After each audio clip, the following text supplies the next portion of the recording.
اور شارع فیصل سے آپ کو پتا ہے کہ شارع فیصل پہ اگر یہ آفس ہے، اس سے چند قدموں کے فاصلے پر دیگر حساس آفیسز ہیں. لیکن بہرحال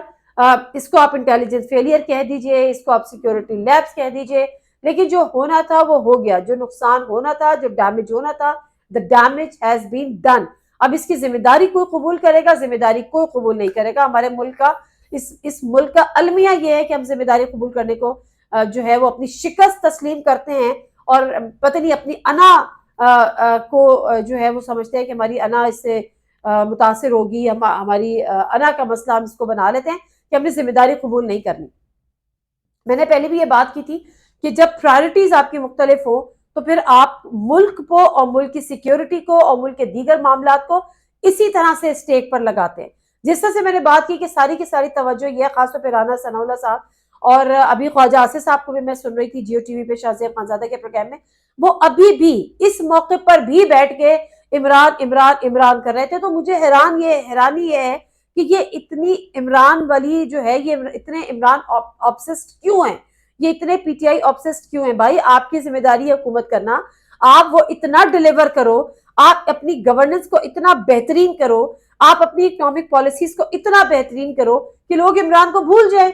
عمران خان صاحب جب حکومت میں تھے تو ان کی وہ پاپولیرٹی نہیں تھی جو آج ہے. ان کی پاپولیرٹی کرنے میں پی ایم ایل این کا اور دیگر جماعتوں کا جو اتحادی جماعتیں ہیں ان کا بھرپور ہاتھ. لیکن جب آپ حکومت میں ہوتے ہیں اور آپ سے گورننس نہیں ہو رہی ہوتی ہے، ملک نہیں سنبھالا جا رہا تو آپ کی پاپولیرٹی ایسے نیچے آ رہی ہوتی ہے، اور یہی عمران خان صاحب کے ساتھ ہوا تھا. اب اگر یہ سمجھتے ہیں کہ آج عمران خان صاحب بہت پاپولر ہیں اور یہ ان پاپولر ہیں جس کی وجہ سے یہ الیکشن میں نہیں جا رہے، تو بھائی آپ کے پاس ایک اپرچونٹی ہے، آپ کے پاس حکومت ہے، آپ کے پاس آنے والے وقتوں میں 7 سے 8 مہینے ہیں، الیکشن آپ نے جلدی کرانے نہیں ہے، تو کم از کم ڈیلیور تو کرو. ڈیلیور کر کے آپ خان کو مات دو. آپ صرف اپنے بیانات سے خان کو فائدہ پہنچا رہے ہیں اور اپنے آپ کو نقصان پہنچا رہے ہیں. Let me come back to the A P C which was scheduled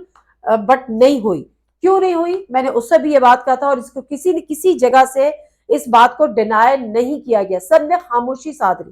وجہ یہ تھی کہ اس وقت پی ٹی آئی جو ہے، میں اگر ورڈ یوز کروں ڈیسپریٹ تو وہ غلط نہیں ہوگا، پی ٹی آئی ڈیسپریٹ ہے کہ اس کا کسی طرح سے اسٹیبلشمنٹ کے ساتھ انٹریکشن ہو، نئے چیف آف آرمی صاحب ہیں ان کے ساتھ انٹریکشن ہو، وہ جو ایک برف ہے وہ پگھلے، کم از کم آمنا سامنا ہو، چند باتیں ہوں.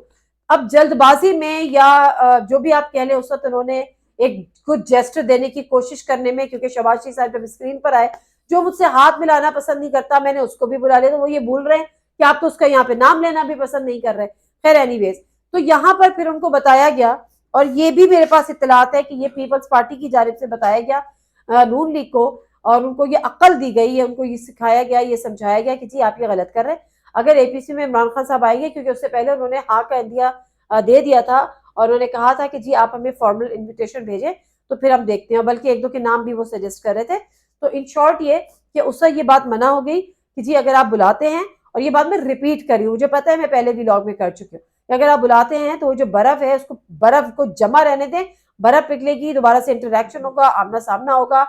کوئی نہ کوئی بات ہوگی، رابطے شاید بحال ہو جائیں گے، تو آپ یہ چیپٹر کلوز کر دیں. تو آپ یہ سوچیں کہ اس ملک کی سلامتی کو اسٹیک پہ رکھا، اس ملک کی سلامتی کو کمپرومائز کیا، اے پی سی نہیں بلائی گئی، تمام جماعتوں نے بیٹھ کے اس پہ کوئی سیریس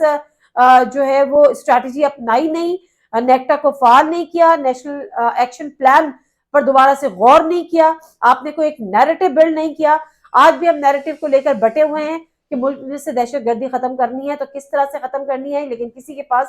کسی قسم کی کوئی واضح پالیسی اس حوالے سے نہیں ہے. تو جب وہی والی بات ہے کہ جب آپ کی پرائرٹیز چینج ہوگی تو پھر یہاں پر یہی ہوگا. جو آج کا واقعہ ہے جو کراچی کا، اس حوالے سے اطلاعات یہی ہیں کہ جس طرح سے سانحہ پشاور ہوا، پشاور میں جو پولیس کی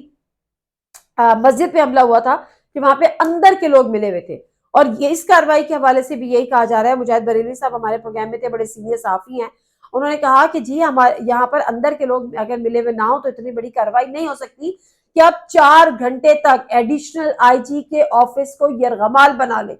اس سے بڑی ناکامی، اس سے بڑی کوتاہی میرا خیال ہے کوئی ہو نہیں سکتی. لیکن بات یہ ہے کہ کوتاہی کو ماننے والا، اور اپنی ناکامی کو ماننے والا، اپنے فیلئر کو ایکسیپٹ کرنے والا، رسپانسبلٹی کو ایکسیپٹ کرنے والا، اور تھوڑی سی شرم حیا کر کے ریزگنیشن دینے والا